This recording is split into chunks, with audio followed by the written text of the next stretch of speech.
दिल्ली में 2 से 5 लाख मुर्गे काटे जाते हैं गाजीपुर मुर्गा मंडी में। गर्दन नहीं काटते हैं वो, उतना टाइम किसी के पास नहीं है क्योंकि बहुत जल्दी जल्दी करना होता है, खूब सारी डिमांड है। इतने सब लोग तो चिकन टिक्का, किसी को चिकन ये, किसी को चिकन वो चाहिए।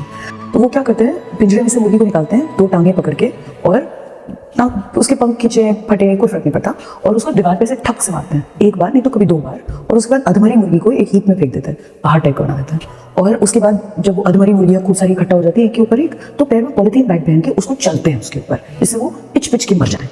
तो ये है, आपने कहा गर्दन काटते हैं, तो मुझे लगा वो तो बहुत अच्छा होता अगर गर्दन ही काट देते तो।